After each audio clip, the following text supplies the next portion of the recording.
the time for conversation, questions, discussion.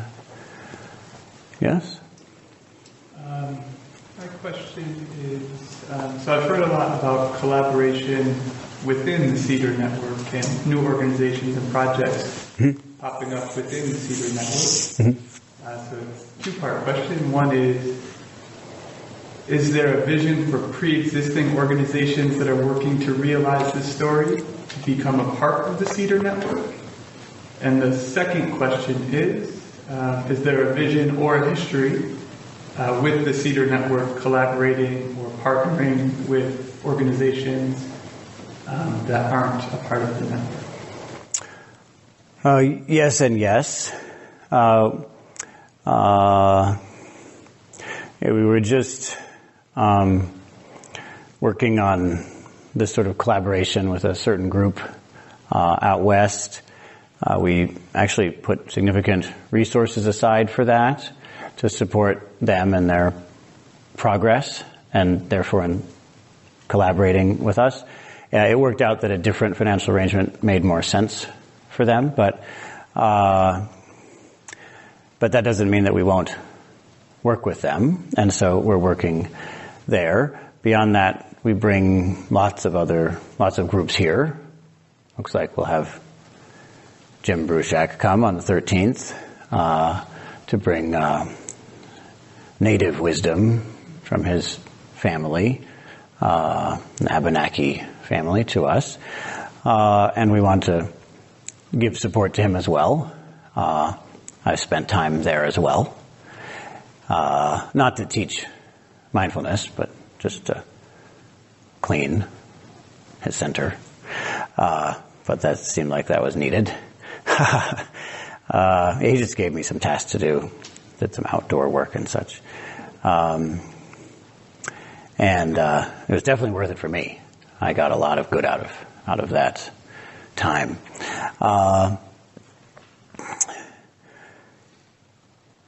So yes, we want to collaborate, and perhaps some of what people do will influence us and become, quote, a part of what we do. But and I can name plenty of other organizations like that. But in terms of them becoming part of this, perhaps that might happen. Wouldn't surprise me if some groups decided that would be useful.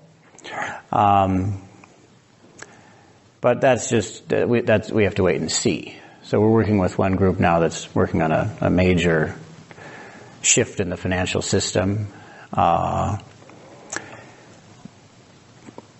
Would they become part of this? Maybe, but I don't have any plans for that. I don't know that a plan is needed for that. Would we become a part of other things? Well, again, we go out and we support different groups. I've been to different organizations and offered some support. Would we become part of it? Perhaps. I have the sense that we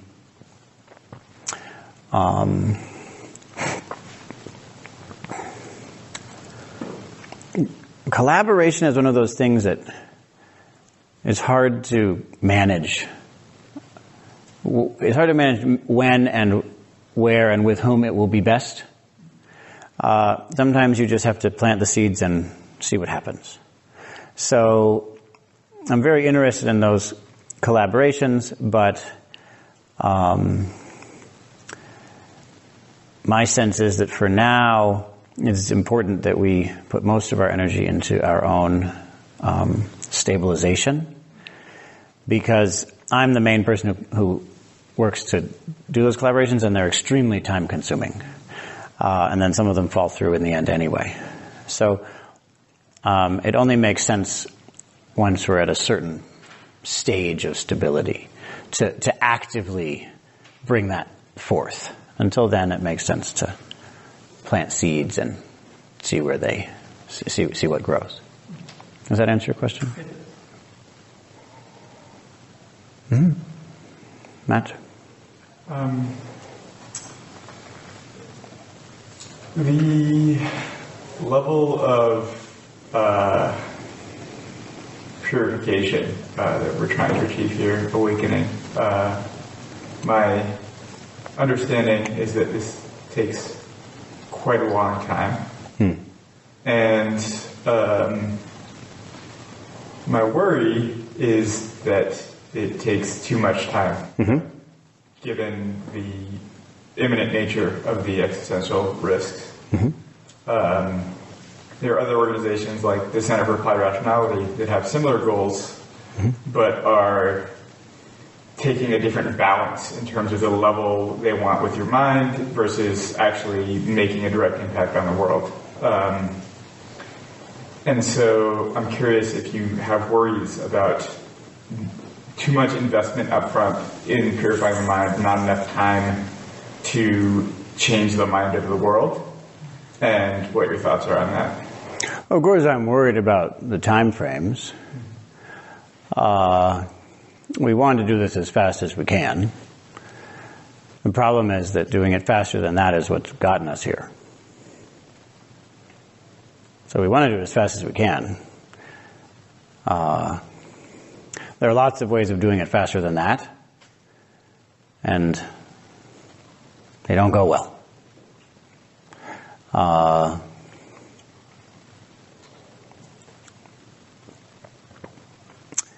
Again, to me, that's about humility. It's a terrifying experience to examine our lives and see, to get to the point when we can examine them with confidence that allows us to be honest and look at the balance of harm to benefit,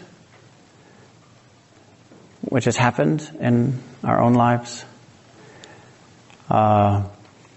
Just living in this particular civilization, you're doing a lot of harm just living.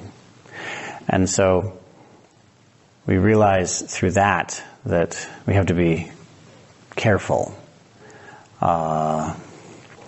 So I'm not against other organizations. We're doing a lot of good. You bring up CEDAR. I'm a big fan of CEDAR. I don't know if you could say that one or the other of the two organizations is doing more in the world. It just depends on what you look at. But we're having a large impact, as they are. So I feel proud of that. And honestly, we're going pretty fast. I don't know if you realize that or not, but in the original question, it was said, it seems like we're rushing things, capitalistic in nature. But I just have to say that many people in this organization, I would like to show them that someone thinks that, because they'll be very happy.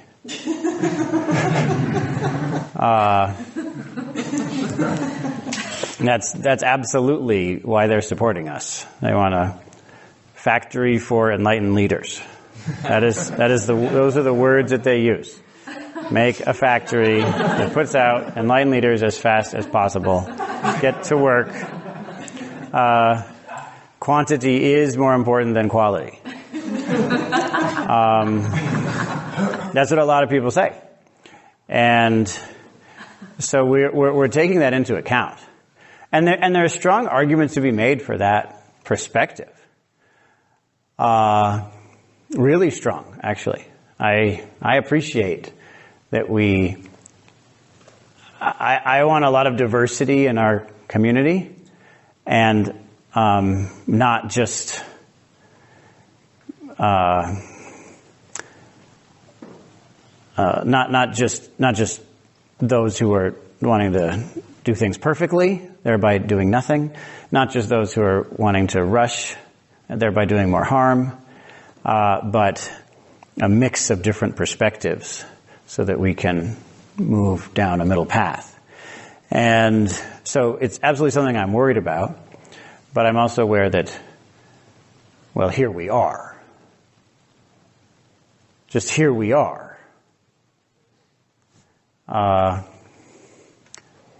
One of the main problems for us is that we have this way of looking at the world and finding something in it unacceptable, and then just refusing to accept it.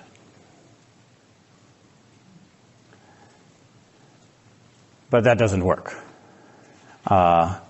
So we have to accept that here we are. It's late. We missed it by 50 years, say? 50 years for catastrophic collapse. 500 years? 5,000 years? We're late. But here we are. So it's important that we are willing to face that and do what's needed. I know this is something somewhat for public broadcast, but maybe I'll say something that will be generally misunderstood anyway.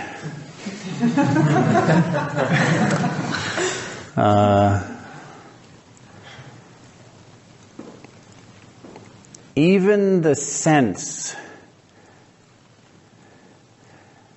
it's a risky thing to say. So beware if your mind tries to use this to justify apathy or solipsism or anger. Even the sense that there isn't time for us to do this should be an indication that we should look back on our own minds and ask, why do we think that? What is it in us that makes us see it that way? Because from a certain perspective, well, I'll tell you a deep and a deeper perspective. From a perspective that's a little bit deeper, there's exactly the right amount of time if you don't waste any time. If you don't waste a moment, there's exactly the right amount of time. If you waste a moment, then you're late again. So do not waste a single moment, and then there is the right amount of time. There's exactly the amount that is needed. Beware of any interpretations of that. Look out for why you're interpreting it in that way. But from a deeper perspective, even than that, and don't confuse absolute truth with relative truth. From a deeper perspective than that, the moment you realize liberation, all of these problems are completely solved. And so the only question that remains is, do you have time to do that?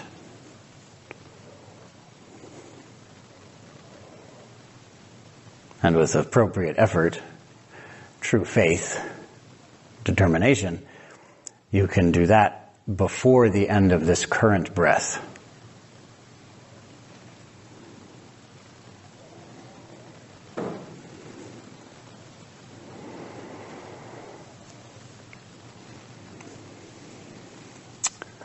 Yes.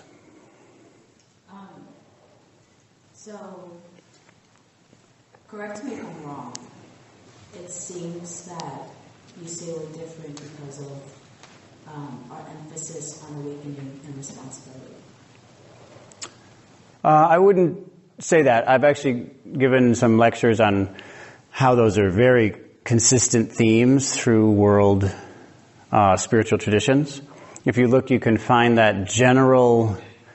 It's a little bit artificial, but it's a useful two-element explanation of what the path is. So I wouldn't say that we're different in terms of awakening responsibility. Instead, I'd say that that's one more thing that we have gratefully taken from the world spiritual tradition. Okay.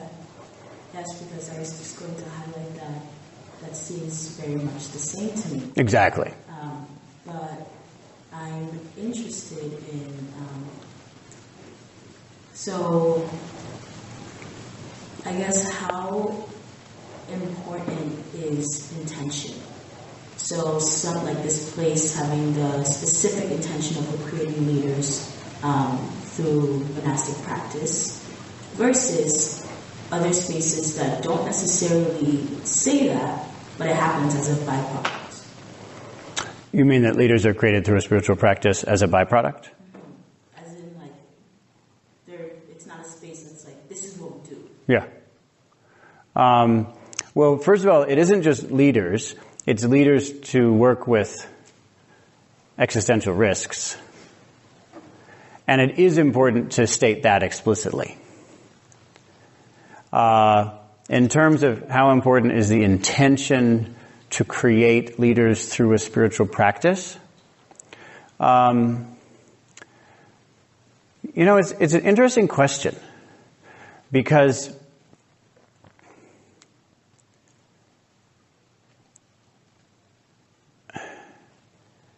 from one perspective, you can say that as long as you do the work, the fruit will come. That's really all you have to do.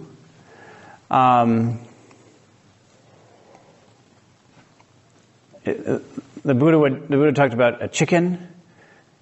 If the chicken sits on her eggs intending that they hatch, they'll hatch. And if she sits on her eggs intending that they won't hatch, they'll hatch.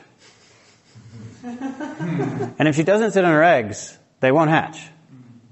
So part of it is just that you do the thing that's needed, and then the consequences come forth. So that's a very important point. Nonetheless, I have found that intention does matter. That right intention, as we say in Buddhism, that part of the path, samyak sankalpa, that is essential and does change what happens in a way that I can't fully explain. I really can't explain it. But in the 10 stages, we see that the first stage is just about bringing forth that intention. And somehow when you bring forth that intention, I don't know how to explain it. It's very mysterious.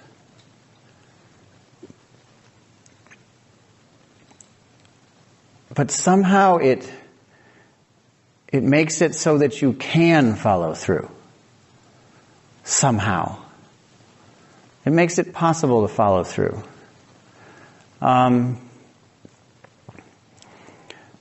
We have sankalpa as a word for this, but another word is vow, which is pranidhana. Did I say it correctly? You know the etymology of that word? Yeah, it's actually a very interesting word. So, pra means forth. Forward. It sounds the same, even. And it may not sound the same to you, but pra and forth sound the same. So it means forth. And then you have this nidana, which means that you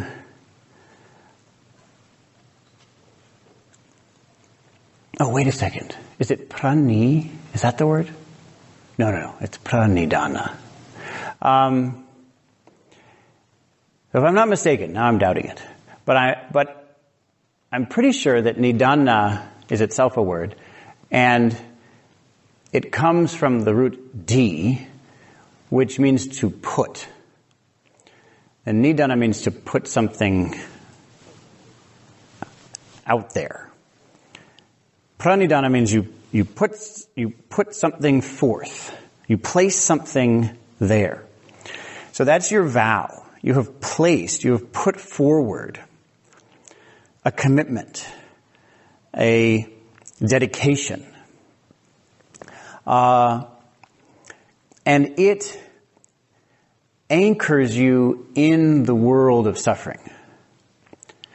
So you've increased the difficulty of the path by doing that. And it's the reason that a lot of people say, do not do that. Don't do that. It's hard enough already. Just get out. Don't make it harder. But this vow, we call it a vow. It's interesting. All of the words that we use are similar. You know, you talk about a vow, talk about a calling, talk about you could say profession. So vow comes from vocation. That's the same root. Vocation or vow, which means calling, which means that God has called you to do something. You've been called. And when you profess, when you're a professor, that's why they're called professors. You know, because they used to be seminaries. We just converted Harvard from a seminary into a seminary of a different religion. That's all that happened. A different religion took over the same buildings. And materialistic humanism took over from Christianity. And when you profess, you are also stating. You are expressing your calling. Again, in words. So it's interesting. This is a very different sense from a calling or a vow or a vocation. If you think about the meaning of the words, we're trying to change the meaning of those words to fit what we want them to mean. We're trying to appropriate those words, but we should acknowledge that there's a different initial set of assumptions. A pranidhana is something that you have set forth for yourself. You did it. You put it there. And now you have to be true to that. Somehow that intention changes everything. Somehow it changes everything. And so yes, I do think, in a strange way, that our intention, that our bodhicitta, that our vow does have an impact.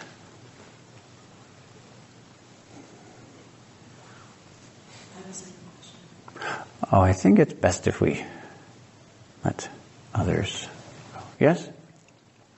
Kyoshin? Let's see. Just notice you could be friends with people with a lot of different views, and I'm curious, on a personal scale, how do you stand for a right view while still being able to accept other people with very different views? Maybe even say a scientist who does experiments on animals, or a person working on an oil refinery. How do you do that? And then on a wider scale, do we work, and are we able to work with, organizations with very, maybe what we might call wrong view?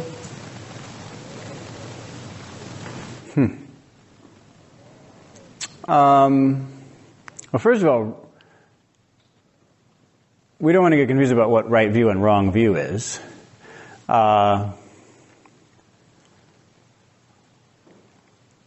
Just because we disagree with someone doesn't mean they have wrong view. That's the first thing to say. Two people with right view can disagree. Two people with wrong view can disagree. So that isn't the way we determine if someone has wrong view. Nonetheless, we may disagree with people, and I think the question is, how are you friends with people you disagree with? Right? Maybe there are two different... it seems okay, being friends with people you disagree with, and and working with them? How do you befriend and work with people you disagree with? So you're saying when you disagree with someone, yeah, of course they don't necessarily have wrong view, but might you be disagreeing because they have wrong view?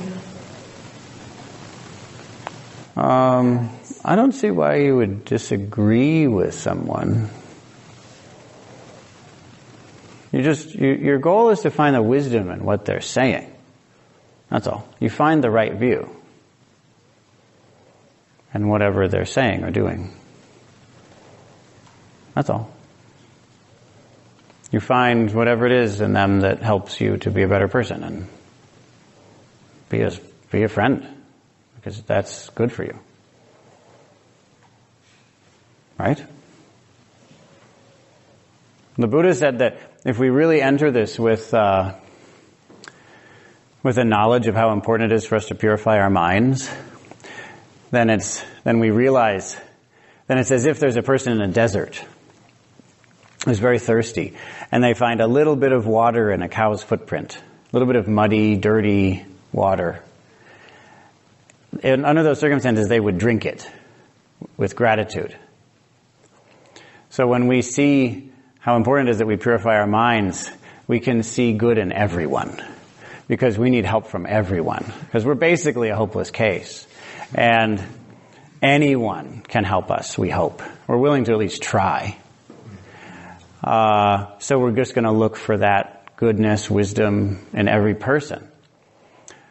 So I think that this is actually very important, because one of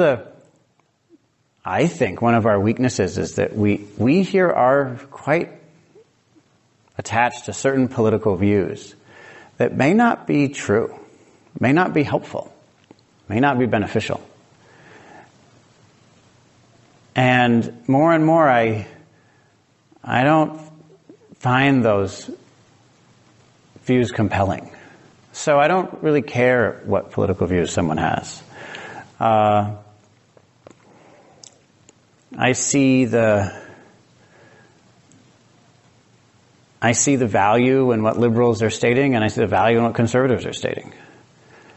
Both of them are saying very important things that the other side doesn't seem to be hearing. So not only is it the case that I benefit from hearing their truth, but I become then a conduit so that everyone can start hearing each other's truth. The more I appreciate the true things that people are saying, the more I can bring people together. And that's right speech.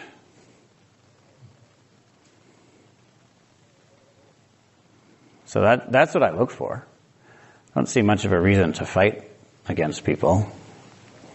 I see a reason to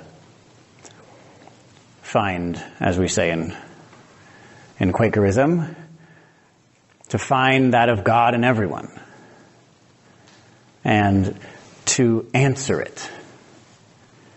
That's how they talk about it. You find that of God in each person and then you answer it.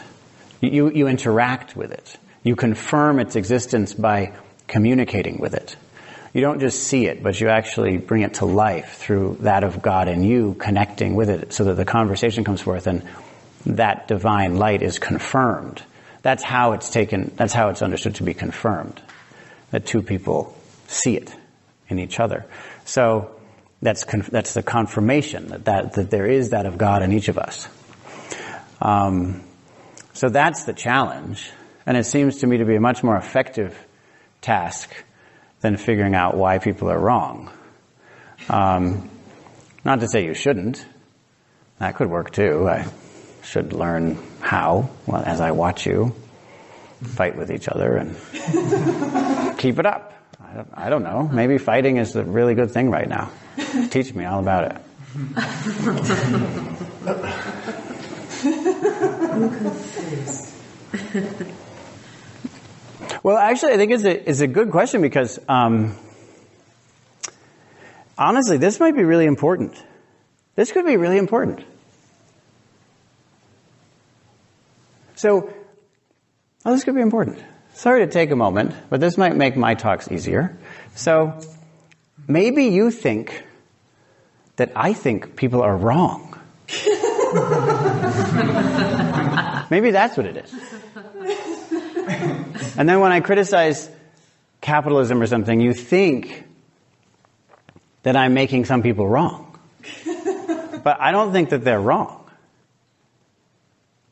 I think that the basis of suffering in the world is attachment to self.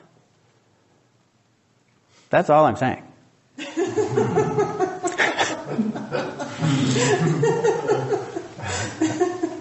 That's it. There's wisdom in capitalists. Everyone has wisdom. Everyone has truth. Everyone has love. It's harder to, and more effective to find it and interact with it than to find all the ignorance and hate and such and interact with that. But you feed what you see, you feed what you interact with.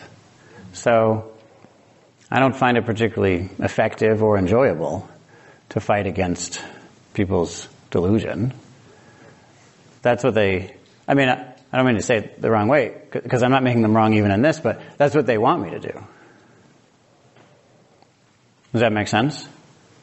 That's what people want me to fight against, their hate and delusion and attachment. Why? To test me, to see if I love them. So they're going to invite me to fight against that in them that they hate, to see if I'm a source of anything more than what they already have. So it's a test. That's how I see it. People are testing us. They're saying, can I really trust you? What if I show you this? Can I still trust you? What about this?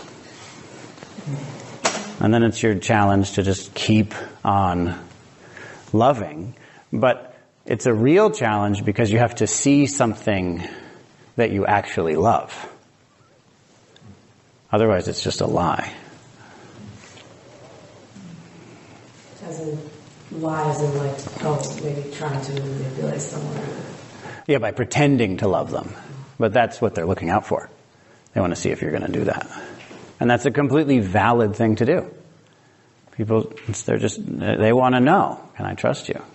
Will you love me even if all of this? You're saying the test is valid, not the manipulation. Right. Exactly. Well, I'm not saying that people are perfect either. We are deluded. We're doing our best, though. Given the mind that we have, we do our best. That's all. So, for example, if you have a relatively undeveloped mind, the best you can do is fix and manipulate yourself and others.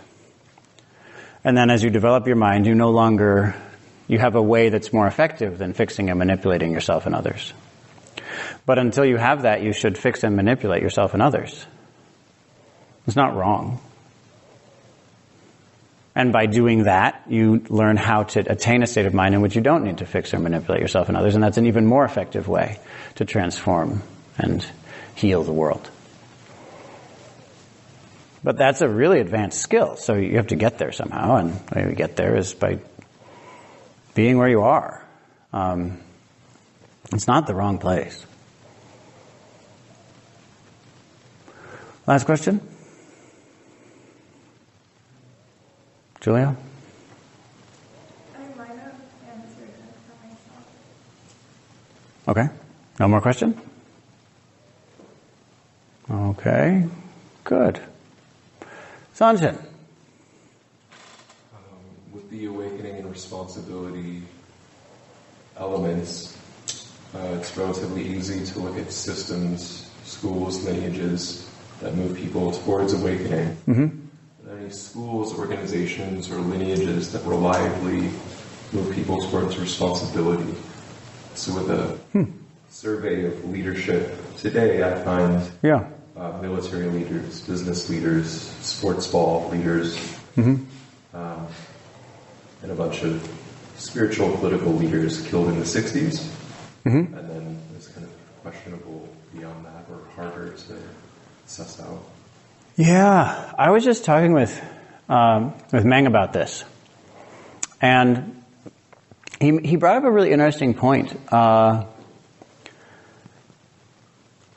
one of the difficult aspects of the sort of person who would become a political leader is that they seem to have, they just have a very strong personality. And so it's difficult to do anything with them. They kind of come formed. And so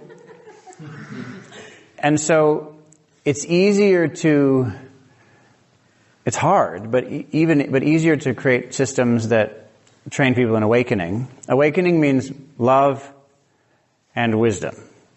So we have wisdom, love, power. Awakening means wisdom. The awakening half of awakening and responsibility means wisdom and also love. Responsibility half means power and also love. You can't have awakening or responsibility without love. Only question is, are we emphasizing power or wisdom? The love part is needed. But his point was, it seems like these people either come with love or they don't. And it's very hard to do anything about it once they're on that path. So there isn't a lot of incentive to have such organizations. Organizations like that don't do very well. No one can work out exactly how to pull that off. And people have tried. But the only ones that seem to really work do what we're trying to do in having a village. In other words, there are organizations that start at the age of 2 or 3 in training people in this way.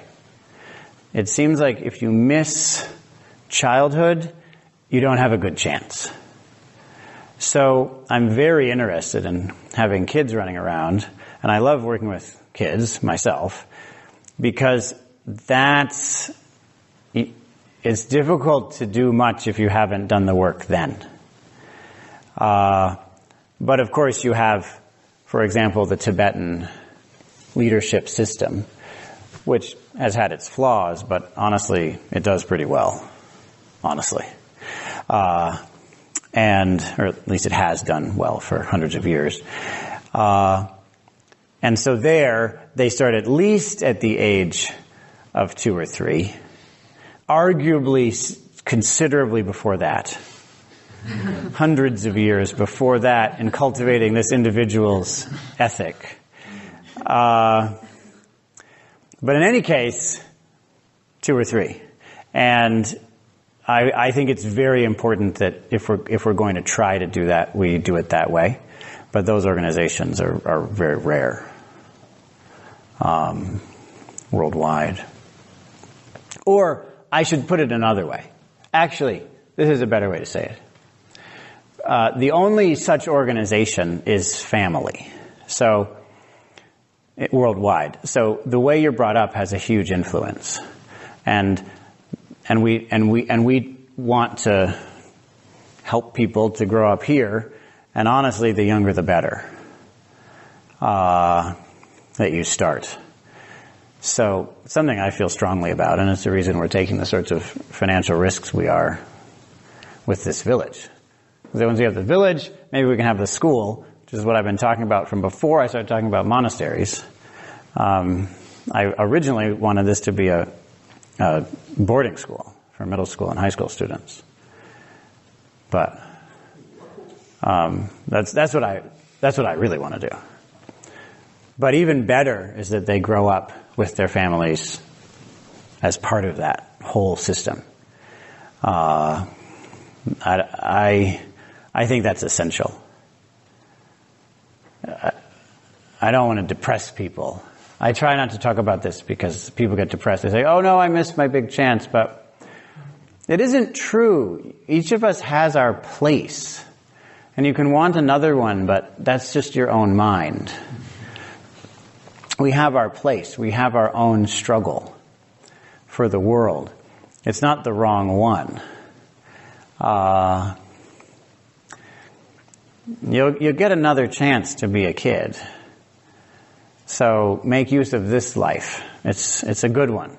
You have it for a good reason. But you can mess it up. So really try to take advantage of it. rather than trying to have a different one. So don't get depressed. It's okay. It's just that we enter the path at different times. There are different kinds of training that you do as an infant. There's a way you can give someone training when they're an infant, definitely. That's probably the best way. And don't think it doesn't matter. People seem to think like infancy doesn't matter. It amazes me that people believe this. Doesn't make any difference. They're just so plastic.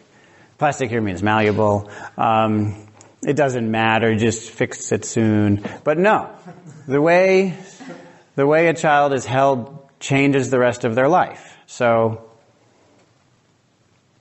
do that as a spiritual master. Hold the child that way.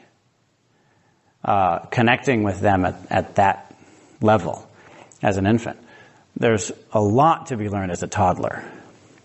Very important lessons. Well, I guess we go from infant to baby to toddler, depending on where you want to draw these lines. There's a lot to be learned as a baby. As you work out, it's mine, I guess. Whoa, how did that happen? So, I don't know how this works or why it works or why is this happening. I don't know. You gotta get used to it, and then as a toddler, you very important to understand the very confusing topic of mine. What does that mean, mine? But it matters, and it's important that we deal with it at that level. You can deal with it more here. You can return to the mind of a toddler here. A lot of us do. And that's good. You should allow yourself to do that. We're here for you. Try not to spend more time there than you need. Please. Because someone else needs to go there, and we can't have too many people in that state. So they're waiting for you to come back. But I see one way to look at the path is actually that you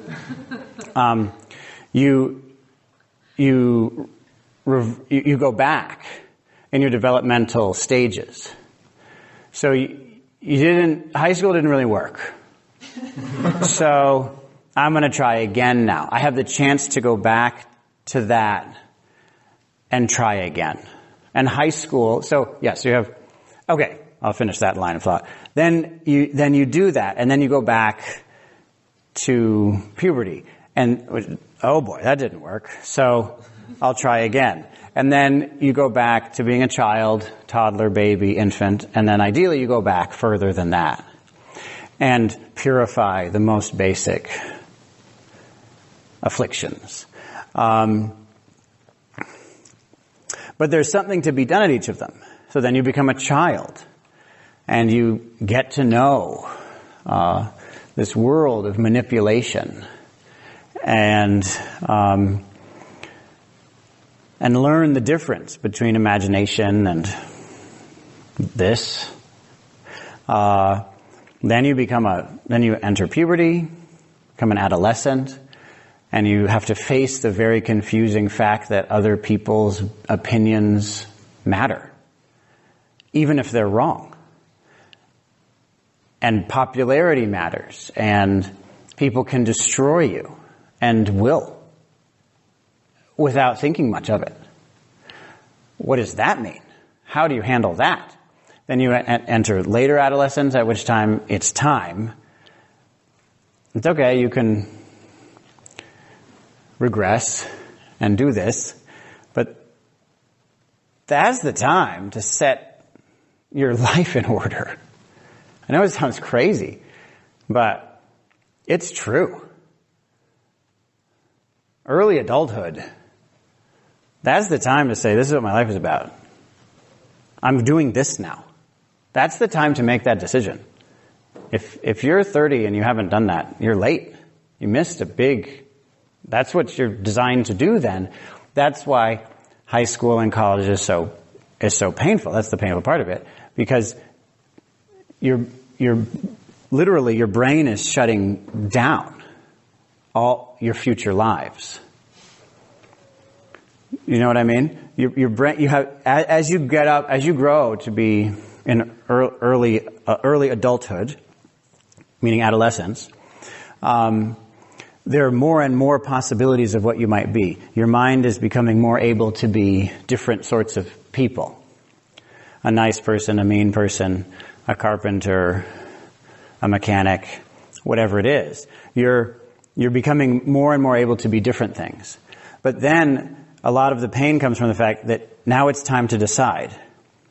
And you are forced to decide. Your brain shuts down those pathways. It does that. And it hurts to watch your future collapse. And what is it that does that? It's whatever you use your mind for. At that stage is what you're going to be for the rest of your life. Good news, you can go back. You're still sort of plastic. But why not use that chance when you have it? You're made for it then. That's the time in most cultures where you go out and have to come back with your medicine. You're not an adult until you've told us what your life is all about. You tell us. We don't know. We're not going to tell you. We don't have any idea. Go and do it. I mean, that's what I'm excited about. I love that. And to put them in that situation, that we expect that you will come back with a wisdom that no one else has ever had. See you in 4 days. Really. And they take it. If you work with these kids, you can see it's what they're made for. We love it at that stage. After that, we get overwhelmed and think, oh no, like so many of us here do. I didn't do it. I can't do it. I'm never going to do it. So then you have all of that extra work to cut through all this extraneous noise about whether you can do it, just because you practiced not doing it for so long. That's all it was. So then finally you're there, and in your late 20s, it's time to get enlightened. I mean it. Late 20s, say 25 to 35. That's the time to break through. And I actually mean it. That should be an expected part of life. Seriously. Then, okay, rip this place to shreds. Go to it. Do it. We gave you what you needed earlier as a child and as an adolescent. Then we took you through this process. You got enlightened. You got the skills you need. Because we shouldn't be spending time in school teaching people these meaningless stuff. We should be teaching them how to, the school system is what you design it to be, right? So we should make one that works. So they should have all the skills they need. It's actually not that hard to teach people. You just put people through what you're put through here. That's all you do. You make a teenager do the bookkeeping. That's what you do. They should be able to do that. Do it. I know you're 14, so what? It's not that hard. You'll just make a bunch of mistakes and we'll correct you. And then you won't. And then you can get on with your life. Maybe you'll be a bookkeeper later on. We don't know. To ask people to have integrity. Like I try to do with you. And by being here, you are claiming that this is the most important thing in the world. Your life is stating that. And if you don't believe that, leave. Because your life is stating that. This is your precious life. It is the most precious thing on earth. Nothing is more precious than your life. You are giving it to this. That means that you are stating that this is the most important thing in the world. As far as you can tell. You don't know for sure. I don't know for sure. We don't know for sure. I'm not claiming that. But you're still stating it. You're not saying you know for sure, but you're stating it. And if you can state, no, something else is more important, then what are you doing hypocritically wasting your life? Of course, you should leave correctly. You have agreements, and you should follow through on those agreements and have virtue and all these obvious things. Don't lie and such. Obviously, you should leave well, but you should be authentic. You should have integrity.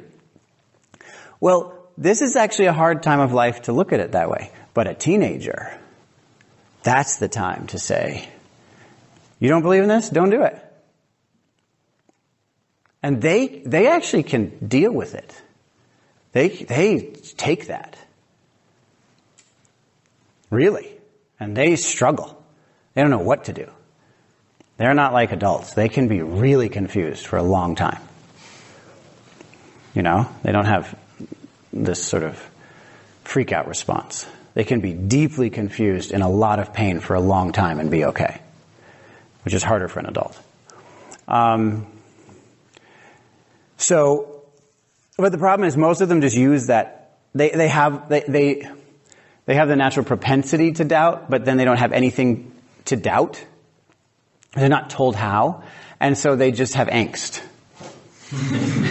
They're trying to apply their doubt to something, but there's nothing worth doubt. They don't know how, so they just doubt, curfews and it's just angst about nothing, when it should be angst about something.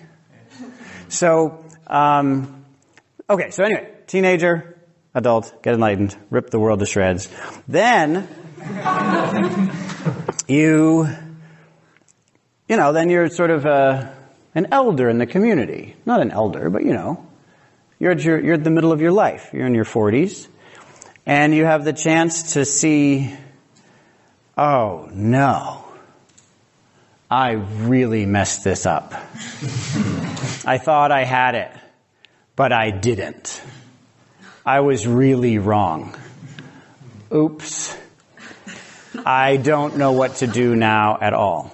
So once you're at that age, you have the chance to deeply question. And you see for the first time, oh, all that stuff I was worried about didn't matter. I can see that now. It needed to matter then, but it doesn't actually matter.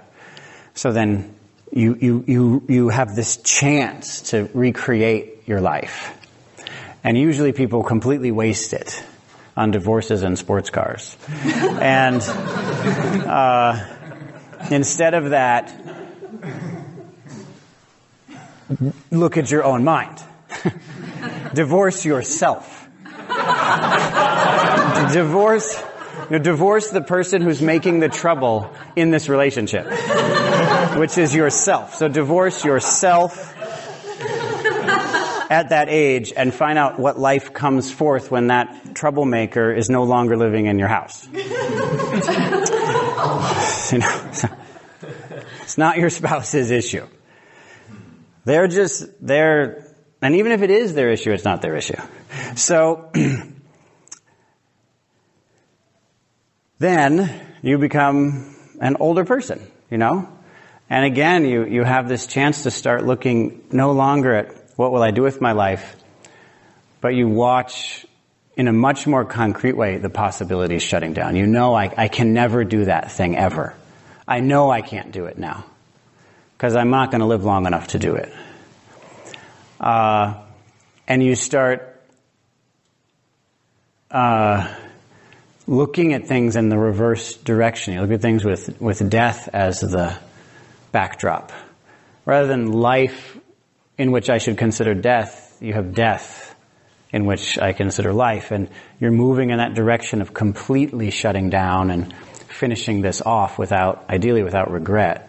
And you can share. You can, of course, offer your wisdom at that age as well. So that also is an opportunity for spiritual growth. So every part, and then you die, which is an opportunity for spiritual growth. Arguably the most important opportunity for spiritual growth. And ideally you have prepared for that so that you know how to do it well. So we have all of that, and I'd suggest that it's through having all of that in a community that you finally have the tools you need as a community to bring people through it so that you create the sorts of leaders who you're talking about. Without all of that, people just kind of come and it's hard to do much about it. So you have very good leaders and very bad ones. And there's not much to be done. It's just very difficult. Is that a sufficient answer? Yeah. Good. Good. Well, thank you very much for the conversation, the questions. You have an hour of sitting now, right? So I'm afraid we won't be able to do interviews this evening, but make good use of this time to examine your mind, look at it, purify it, let go of yourself, and do this work with us to discover how exactly that is what is most needed to deal with this world crisis. How is it that exactly that is what is needed? Examine that. Not by thinking it through. Not by thinking it through. But by meditating. Examine it from there, from the perspective of deep concentration, immersive relaxation, and this vast energy that comes with a vow to be of service to all beings.